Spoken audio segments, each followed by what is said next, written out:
Séquence 1.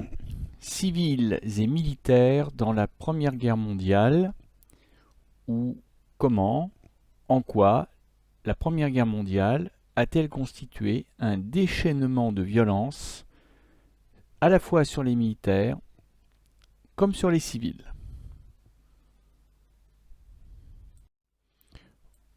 Aujourd'hui, grand B, civils et militaires dans la guerre, date clé 1914-1918.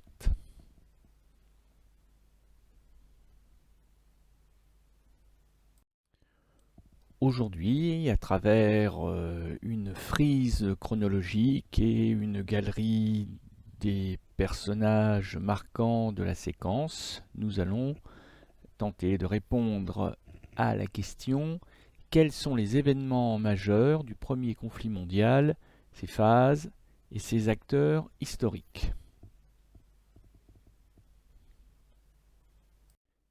Une remarque préliminaire, le programme de troisième n'invite pas à faire l'histoire de la Première Guerre mondiale, mais à étudier l'implication des civils et des militaires dans la guerre. Ce n'est pas tout à fait la même chose, ce qui fait que les dates clés à apprendre pour passer le brevet ne sont pas justement celles de la Première Guerre mondiale. Donc il y a des dates très très importantes, comme l'entrée en guerre des États-Unis par exemple, qui ne sont pas dans la frise chronologique que je vais vous dévoiler.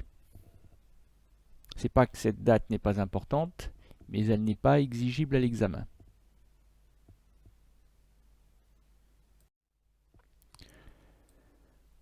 Cependant, on ne peut quand même pas faire totalement l'économie de l'histoire de la Première Guerre mondiale en tant que contexte d'ensemble.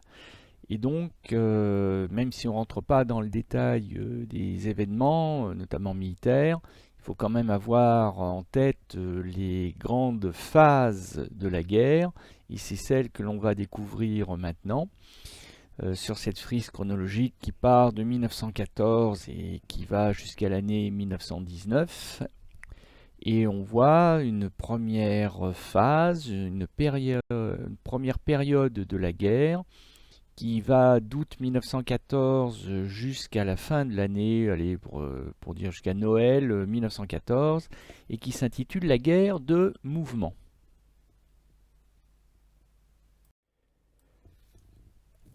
La guerre de mouvement correspond aux premières semaines, aux premiers mois de la guerre, lorsque chacun des deux camps est absolument persuadé qu'il va l'emporter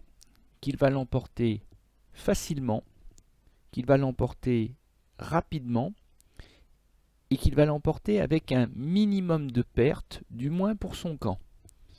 Il y aura de la casse, il y aura des morts, mais les morts seront essentiellement pour l'adversaire, puisque l'on va écraser l'adversaire.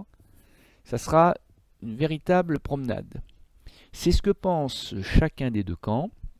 C'est ce qui explique l'ambiance relativement joyeuse d'ailleurs, hein. C'est la photo en noir et blanc à gauche où on voit des soldats français qui s'apprêtent à monter au front. Et on voit que les civils, qui sont parfois les parents, l'épouse, les enfants des soldats, ben on voit qu'ils les accompagnent dans une ambiance relativement enthousiaste. C'est ce que l'on a appelé en France, du titre de l'article d'un journal, la guerre fraîche et joyeuse. Et on peut voir à ce propos d'ailleurs que les uniformes des soldats français à l'époque sont particulièrement colorés, sont particulièrement voyants, hein. C'est la petite photo en haut à gauche.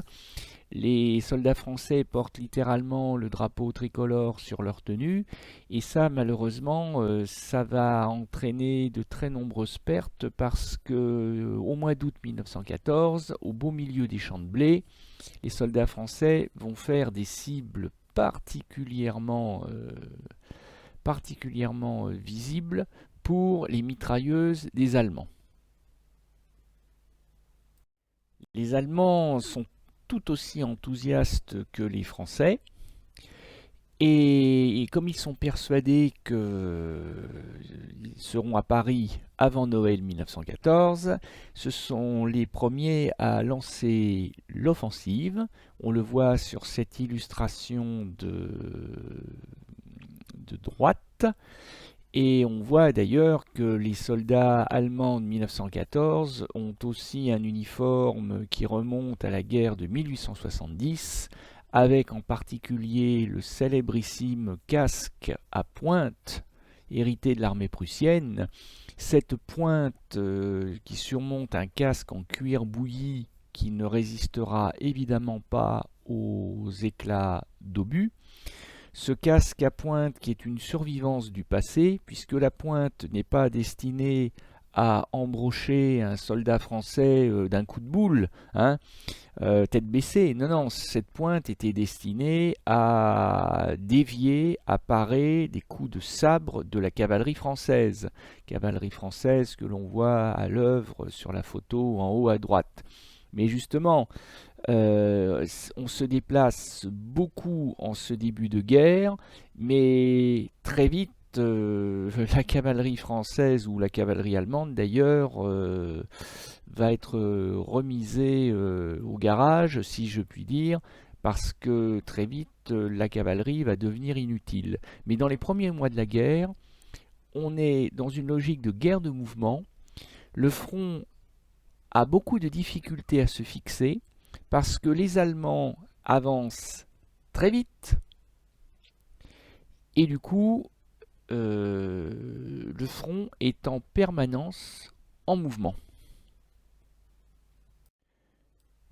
Comme vous pouvez le voir sur la carte de la diapo, ce sont les Allemands qui attaquent dès le début de la guerre. Il faut dire qu'ils ont préparé leurs offensives depuis déjà très longtemps.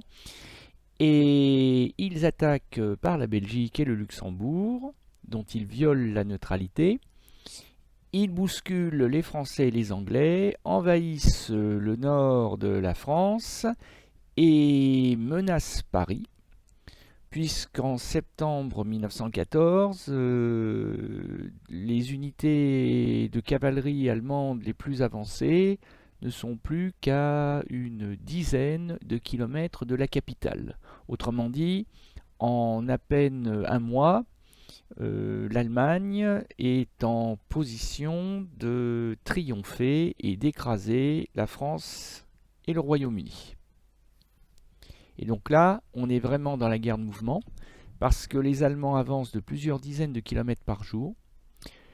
Et les Français, les Français qui étaient situés plus à l'est, à la frontière avec l'Allemagne, et qui ont donc été, pour ainsi dire, attaqués dans le dos, eh bien les soldats français font aussi eux-mêmes plusieurs dizaines de kilomètres à pied chaque jour, avec jusqu'à 40 kg d'équipement sur le dos, fusil compris.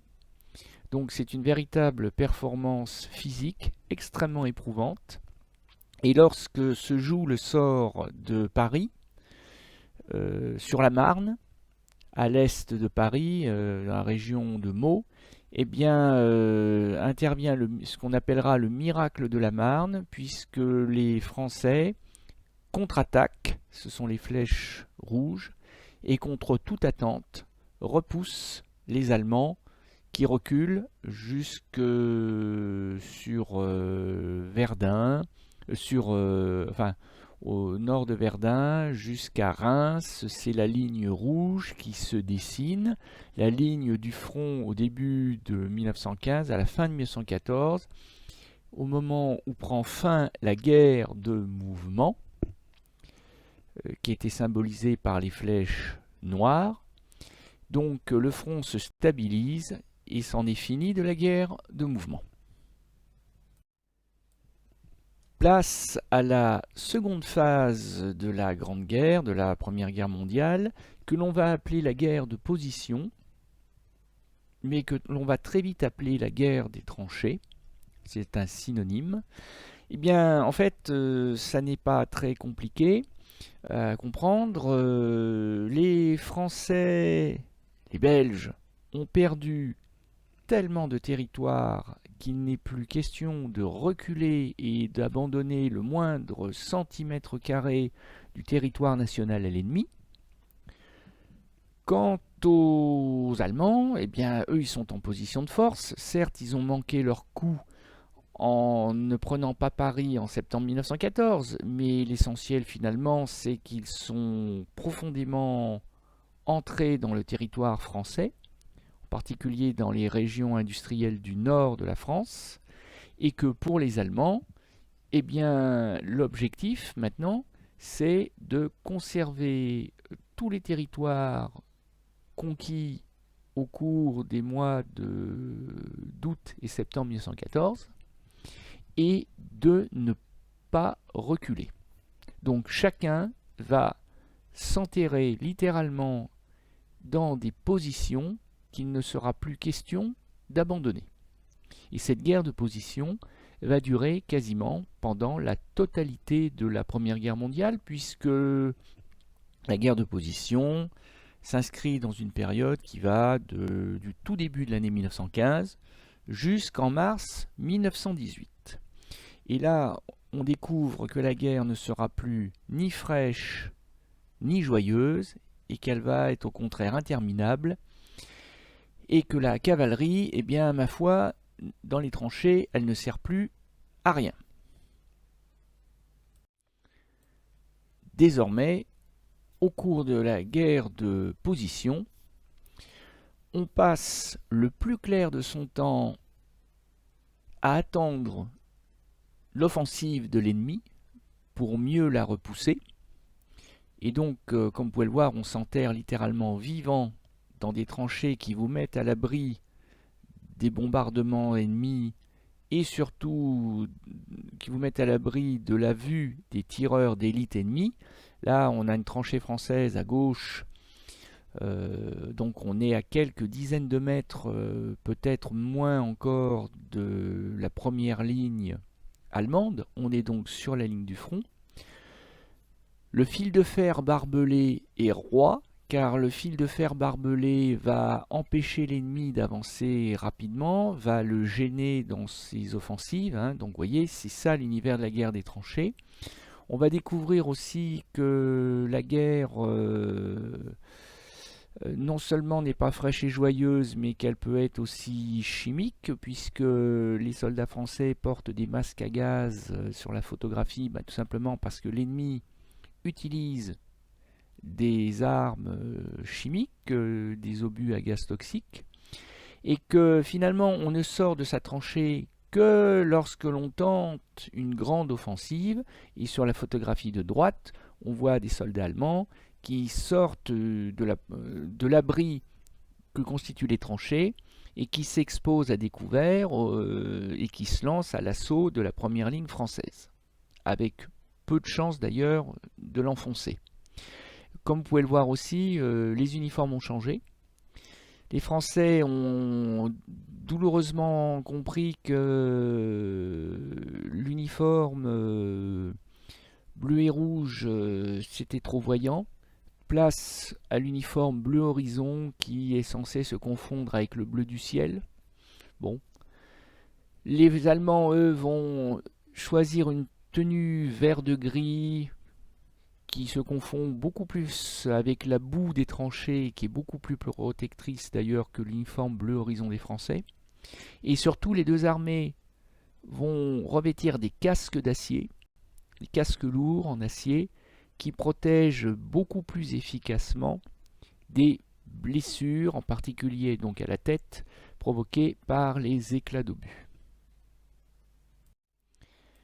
Et cette guerre de position, cette guerre des tranchées, aurait pu durer aussi longtemps que la guerre de 100 ans, s'il n'y avait eu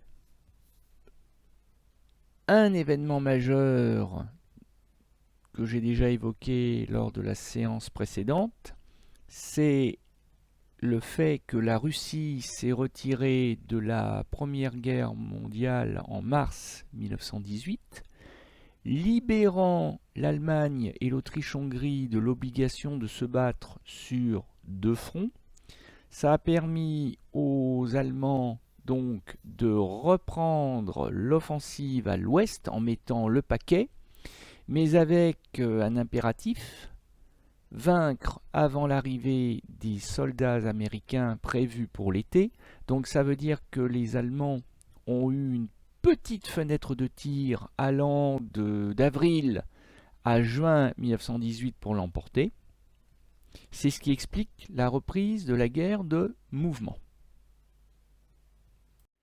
Les Allemands qui ont rapatrié sur le front occidental 1 million d'hommes, des milliers de canons, vont donc lancer toutes leurs forces dans ce qu'ils appellent les offensives de la dernière chance, qui portent très bien leur nom.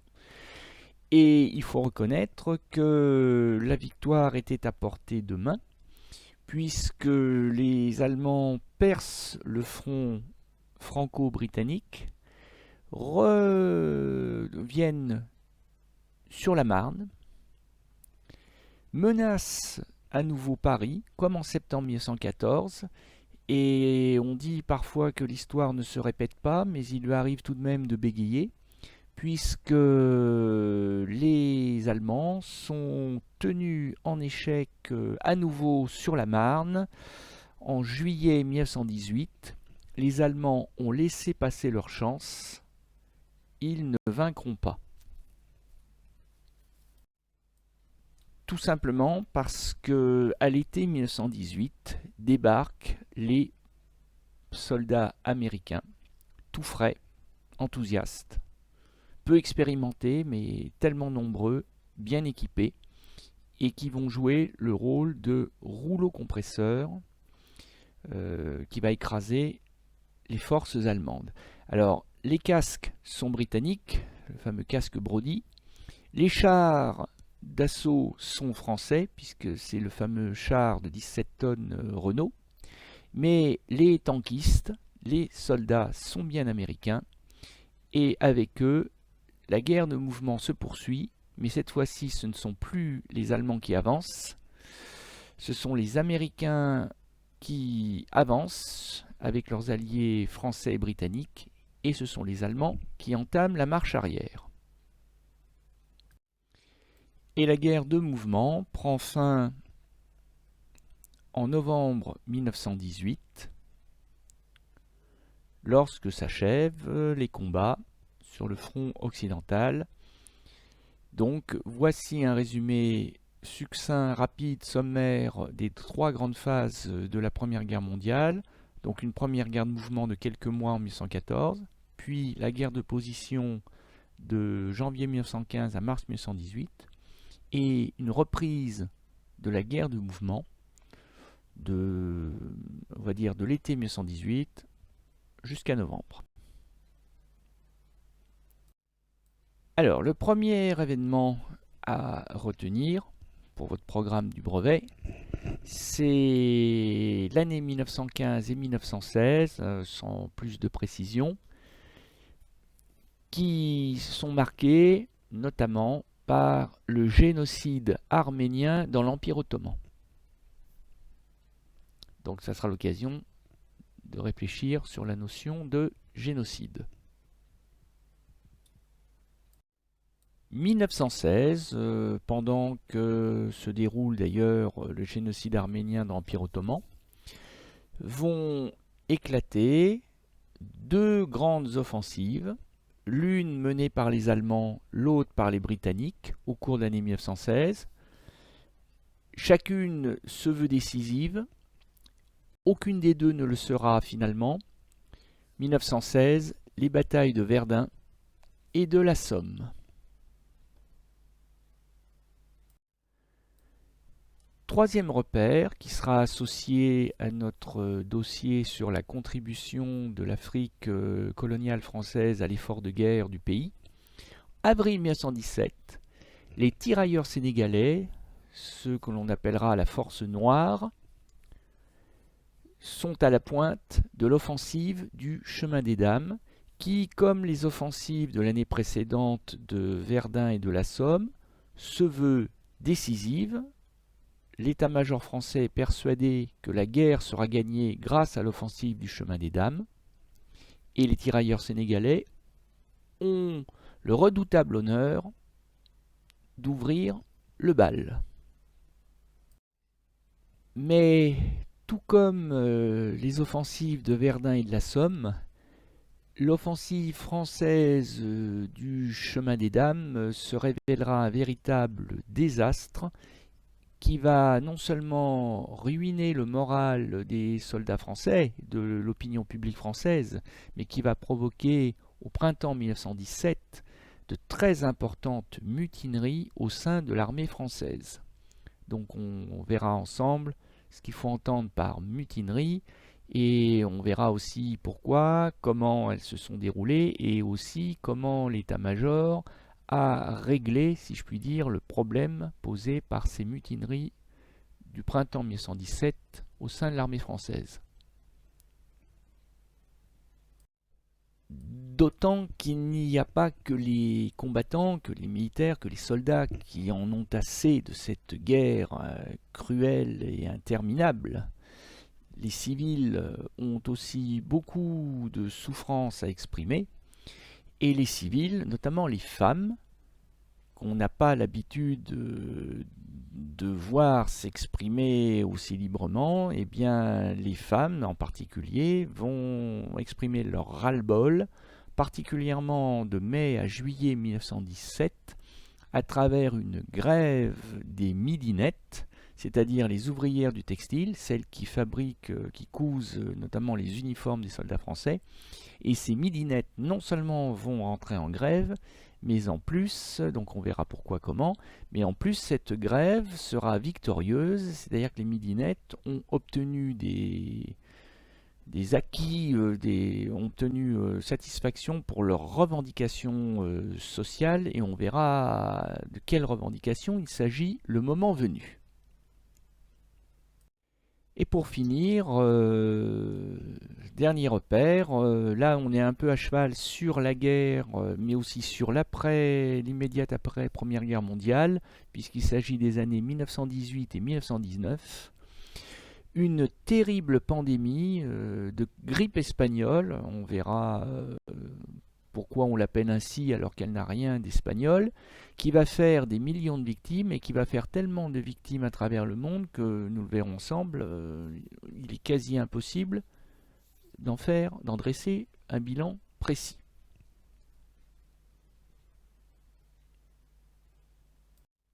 Alors, dans notre galerie des acteurs majeurs de la Première Guerre mondiale, un premier acteur qui est anonyme, puisque à lui tout seul, il représente ces 8 millions de Français de toutes origines, sociales, politiques et autres, religieuses, qui se sont battus, à leur corps défendant parfois, mais pour défendre leur patrie, la France, dans l'enfer des tranchées de la Grande Guerre, et que l'on a surnommé, on verra pourquoi, les poilus.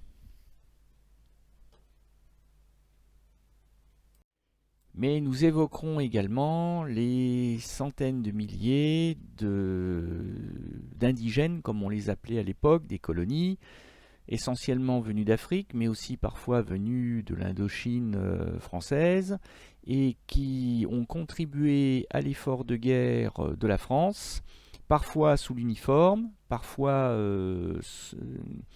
dans la combinaison de bleu de travail des ouvriers, mais peu importe.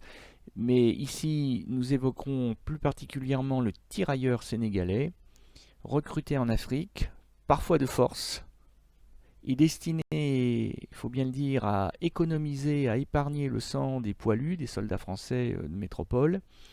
Et il a été de toutes les batailles du front occidental, ou presque. À l'occasion du génocide des Arméniens de l'Empire ottoman, nous croiserons ce personnage qui est le grand organisateur, le grand responsable du génocide, Mehmet Talat Pacha, qui fut le grand vizir ottoman, c'est-à-dire le premier ministre du gouvernement ottoman, gouvernement turc de l'époque, et qui finira d'ailleurs assassiné par un Arménien survivant à la fin de la guerre en 1918. lui qui en a tué tellement d'Arméniens, qui en a fait tuer tellement dans les années précédentes, mourra de la main d'un Arménien. Et enfin, comme je vous l'ai laissé entendre tout à l'heure, la Française, la femme, va prendre sa part, et même bien plus que sa part, de l'effort de guerre national. La Française, qui pourtant n'est même pas une citoyenne véritablement, puisqu'elle est privée des droits civiques, en particulier du droit de vote, mais qui va remplacer l'homme à l'usine et qui va mener sans faiblir le combat de la production à l'arrière, produire à l'arrière pour alimenter en munitions notamment les soldats du front. Et cette Française, elle est finalement incarnée par celle qu'on a appelée la munitionnette, qui est la cousine de la midinette dont je parlais tout à l'heure. Voilà cette galerie des acteurs majeurs de la Première Guerre mondiale qui mêle à la fois des hommes, des femmes, des Européens, des Africains, des anonymes et des personnages historiques.